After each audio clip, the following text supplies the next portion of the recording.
15वें talk में आपका फिर से स्वागत है। हम भगवान बुद्ध की मेत्ता से संबंधित शिक्षा जो है कर्णिमेत्त सुत्त, इसकी बात कर रहे हैं। पिछले कर्णिमेत्त सुत्त पर दिए हुए इसके पहले के टॉक में हमने देखा है कि किस तरह से हमें अगर शांति के तरफ आगे बढ़ना है, शांत पद के तरफ आगे बढ़ना है, तो एक मनुष्य करके हमारे अंदर जो महत्वपूर्ण जो क्वालिटीज़ है उसके तरफ ध्यान देना कितना ज़रूरी है। वो अगर नहीं करते तो हम किस तरह से अपने आप को बंद रखते हैं और अपने ही स्वयं पर एक तरह से रेस्ट्रिक्शंस हम लोग निर्माण करते हैं, ये हमने देखा। जब इस तरह से हम गुणों का विकास करने के लिए आगे बढ़ते हैं, हमारा जीवन सरल है, हम किसी तरह से डिमांडिंग स्वरूप के नहीं है, हमारी वाणी मधुर है और हमारा जो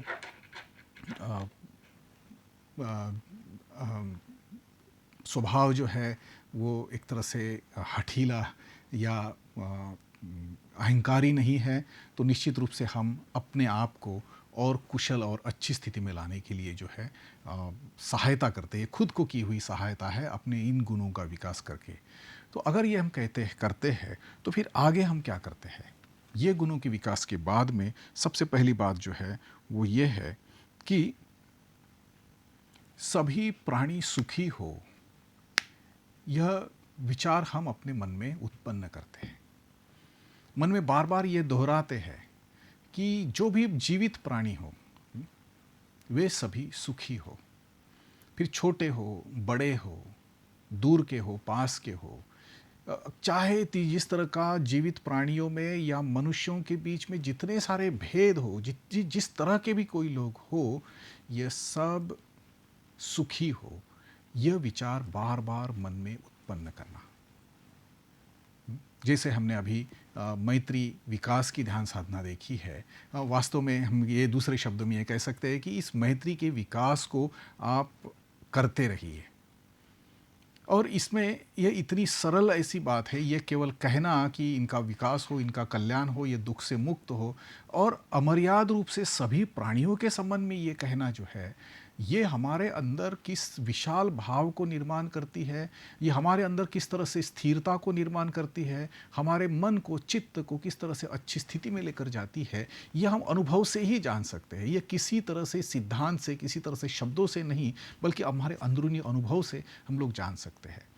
हम जिस तरह से साधारण जीवन जीते हैं उसमें हमारी जो स्थितियां हैं, जिस तरह के मन की और शरीर की स्थिति को हम अनुभव करते हैं, जिस तरह के रेस्ट्रिक्शंस या एक तरह से मन का ये जो कॉन्ट्रैक्शन हम लोग अनुभव करते हैं, जिस तरह से अंदर से एक उलझन की स्थितियां जो हम अनुभव करते हैं, एक दुख का जो हम अनुभव, असमाधान का जो अनुभव करते हैं, उससे ऊपर उठकर यह जो मैत्री की जो भावना है किस तरह से हमें सुख और आनंद के तरफ ले जाती है, अमर्यादता के तरफ ले जाती है, हल्केपन के तरफ ले जाती है, ये हम लोग देखते हैं।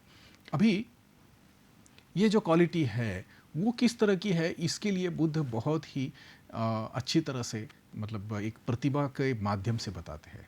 वे कहते हैं कि जैसी माँ अपने इकलौते पुत्र को या पुत्री को अपने जीवन की अपने जान की परवाह न करते हुए भी रक्षा करती है, उसी तरह से हम स्वयं सभी प्राणियों के प्रति भाव निर्माण करें। माता का अपने इकलौते पुत्र के प्रति या पुत्री के प्रति जो भाव है, जो अपनी सारी जोखिमों को लेकर भी जो है उसकी रक्षा करना चाहती है, उसके सुख और उसके आनंद के लिए जो है सब कुछ देना चाहती है, उस तरह की उस इकलौते पुत्र के पुत्री के प्रति की जो भावना है, वो उस तरह की भावना सभी प्राणियों की तरफ होना, ये मैत्री है। मैत्री मात्र एक से है और दूसरे से नहीं है, एक से मैत्री और दूसरे से द्वेष, एक अपना और दूसरा पराया, इस तरह से ये दोनों चीजें एक मन में नहीं हो सकती।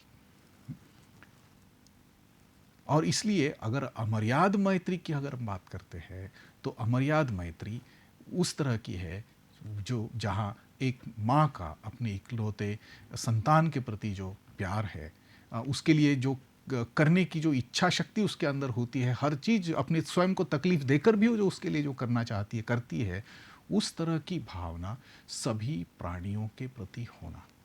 ये अत्यंत सुंदर, अत्यंत महत्वपूर्ण ऐसा उदाहरण जो है, जो हमें अपनी स्वयं की इस वैश्विक अमर्याद मैत्री के संपर्क में लाने के लिए सहायता करता है। इसके पहले हमने जो देखा है कि सभी प्राणी, सभी मनुष्य किसी तरह का भेद न करते हुए, सभी प्राणी उनमें भी किसी तरह का भेद न करते हुए, वे सब सुख, आनंद, दुख से मुक्ति इस तरफ जाए। ये जो बात है, ये खास करके हम यहाँ देखते हैं कि ये सभी प्राणियों के प्रति की ये भावना इस स्थिति में, जैसे माँ के इकलौते पुत्री के प्रति का जो प्यार है, ऐसी तरह से निर्माण करना, ये उसको भगवान बुद्ध मैत्री कहते हैं। और मात्र अभी इतना ही नहीं, उसके आगे वे कहते हैं कि इसी मैत्री को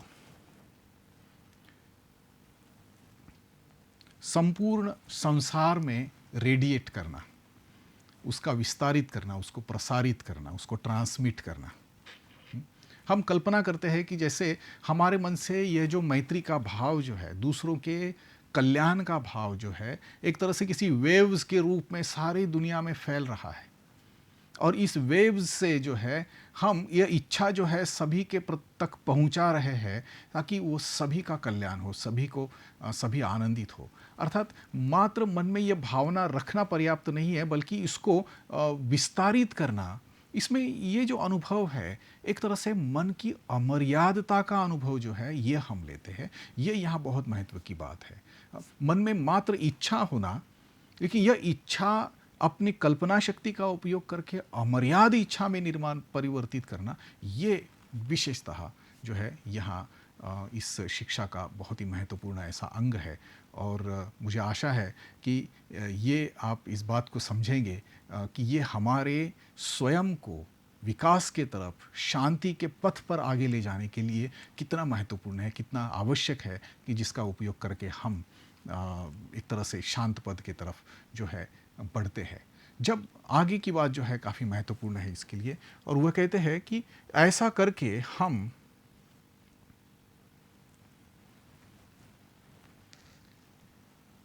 अपने द्वेष से मुक्त होते हैं। हमारे अंदर का द्वेष एक तरह से हमने अपने ऊपर किया हुआ अन्याय है, हम ऐसा कह सकते हैं। हम जब दूसरों के प्रति द्वेष की भावना हमारे अंदर होती है, हम जाकर उसका शब्दों से या कृति से, शरीर की कृति से नुकसान करेंगे हमारे द्वेष के वजह से, वो तो होगा अगर आप करेंगे। लेकिन मात्र आपके मन में उनके प्रति इस तरह का द्वेष रखते हुए होता यह है कि हम उस द्वेष से अपने अंदर स्वयं को जलाते हैं। सबसे पहला मन में द्वेष होना ही अपने स्वयं को जलाना है, अपने स्वयं को, अपने मन की जो उच्च अवस्थाएं हैं, उन अवस्थाओं से दूर रखते हुए स्वयं को एक दर्द की, दुख की स्थिति में रखना है। जब हम इस तरह से मैत्री का, अमर्याद मैत्री का विकास करते हैं, तो इस द्वेष को, इस अंदर के जलने को जो है हम बुझा देते हैं, हम उसको शांत कर देते हैं। हमारे अंदर का द्वेष इसके कारण शांत होता है। और जब यह द्वेष शांत होता है, तो वास्तव में हम किसी तरह से स्वयं को नुकसान करने वाली या दूसरे जीवों को नुकसान करने वाली किसी भी तरह से कोई भी कार्य जो है हम नहीं कर सकते हैं। हम मात्र जो है स्वयं के और दूसरों के कल्याण के लिए ही कार्य करेंगे, और इससे हम स्वयं शांति की तरफ जाएंगे। वास्तव में ये हम दूसरों के लिए नहीं कर रहे हैं। दूसरों के प्रति का द्वेष समाप्त करके हम दूसरों पर किसी तरह का उपकार नहीं करते, बल्कि दूसरों के प्रति अपने मन में जो द्वेष है उसको समाप्त करके हम स्वयं पर जो है उपकार करते हैं। हम स्वयं को जो है अच्छी स्थिति में लाने के लिए मदद करते हैं, और इसी को ब्रह्म विहार कहते हैं। सर्वश्रेष्ठता में विहार करना, विहार करना मतलब जीना। लेकिन यह जीना, जब हम हर क्षण इस स्थिति में रहेंगे, तब इसे हम ब्रह्म विहार कहते हैं। अभी जब हम साधना करने की कोशिश करते हैं, जब हम अभ्यास करने की कोशिश करते हैं, तो विशेष रूप में हम अभी मैत्री की थोड़ी अभ्यास किए, फिर द्वेष का कुछ अनुभव कर रहे हैं, फिर जो है नकारात्मक मनस्थाओं का अनुभव कर रहे हैं, फिर याद आ गई, फिर थोड़ा मैत्री का अनुभव किया, फिर उसका विकास किया। इस तरह से हम कोशिश करते रहते हैं। लेकिन ये इस तरह से कोशिशें बार-बार बढ़ाते हुए हम क्या करते हैं, हम इस मैत्री को हर क्षण के लिए जो है अपने मन में ज़िंदा रखते हैं। और इसलिए बुद्ध आगे कहते हैं, फिर आप बैठे हो, वेदर स्टैंडिंग, वॉकिंग और सीटेड, आप बैठे हो, चल रहे हो या खड़े हो, अगर आप लेटे हुए हो, हर वक्त उत्साहित मन को रखते हुए, अपने किसी तरह से निरुत्साह को दूर रखते हुए, हम अगर इस मैत्री को मन में बरकरार रखते हैं, तो हम देखते हैं कि हम इस तरह से ब्रह्म विहार की स्थिति में रहते हैं। अब जब इस ब्रह्म विहार की स्थिति में हम हैं, इस श्रेष्ठ मन की स्थिति में जब हम हैं, होता क्या है, अगर इस श्रेष्ठ स्थिति के मन में अगर हम रहते हैं, ये हम एक तरह से समाधि की अवस्था जो है, उच्च मन की अवस्था है, उसका अनुभव करते हैं। और यह अनुभव जो है हमें प्रज्ञा के तरफ ले जाता है, विजडम के तरफ ले जाता है। और यहाँ आप देखते हैं कि इस तरह से, ऐसा करने से, किसी तरह से पक्के दृष्टिकोणों को पकड़ के रखने से आप मुक्त हो जाते हैं। क्योंकि आप किसी आपका जो लोगों की पसंद नापसंद आपके मैत्री को रोक नहीं सकती। लोगों के बीच का भेद जो है आपके अंदर की मैत्री को किसी तरह से बाधा नहीं बन सकता। ये जो खुलापन जो है आपका, पूरी तरह से सारी बाधाओं को तोड़ने के लिए आपको सहायता करते हैं। आपके जो मन के दृष्टिकोण जो है, जो भी पक्के दृष्टिकोण होते हैं, जो एक तरह से हमें रिस्ट्रिक्शन लाते हैं, बंद कर देते हैं, दबा देते हैं, इन सारी बातों से जो है हम अपने आप को मुक्त करते हैं। और इसलिए अगर हम एक तरह से ऐसा करने से, खास करके हमारा हृदय शुद्ध होता है, हमारा हृदय शुद्ध होता है, हमारे अंदर की जो पकड़े हुए बहुत सारे जो व्यूज़ है दुनिया के संबंध में, लोगों के संबंध में, वो निकल जाते हैं, चले जाते हैं। और इस तरह से हम अपने का आपको और खुला महसूस करते हैं और सहजता हम इसमें महसूस करते हैं। और अगर हम ऐसा अनुभव करते हैं तो हम जो है, हमारा हृदय शुद्धता की ओर बढ़ता है। और ये जो है हमें सत्यता को जैसा है वैसा देखने की हमारे अंदर मन में क्षमता निर्माण करता है। तो यहाँ हम एक तरह से इसका रिव्यू अगर हम देखते हैं तो वो ये है कि शुरुआत से सबसे पहले सर्वसाधारण अपने जो स्वयं को ही मर्यादित रखने वाले जो हमारे, जिसके हम दुर्गुण कहेंगे, जिसे हमने शुरुआत में इस सूत्र का अध्ययन करने की पिछले टॉक में हमने शुरुआत में देखा था कि किस तरह से हमारे अंदर की जो अपने स्वयं के पोषण को लेकर, स्वयं अपनी वाणी को लेकर, दूसरों के साथ हमारा जो व्यवहार है, और ख़ास करके व्यवहार में किस तरह से हमारी जटिलताएं हैं, उनको दूर करते हुए, उनको सीधा करके जो है हम इस मैत्री का विकास करने लगते हैं। तो ये स्वयं पर की हुई एक तरह से कृपा है। हम स्वयं पर अगर ये कृपा नहीं करेंगे तो दूसरों पर कृपा करने की जो है हमारे अंदर किसी तरह से कोई क्षमता निर्माण नहीं हो सकती है। और इसलिए अपने व्यवहार को सीधा करना, अपनी वाणी को मृदु करना, अपने अहंकार से मुक्त होना, अपने पोषण के संबंध में जो है मर्यादित होना, संतुलित होना, ये सब हम करते हैं।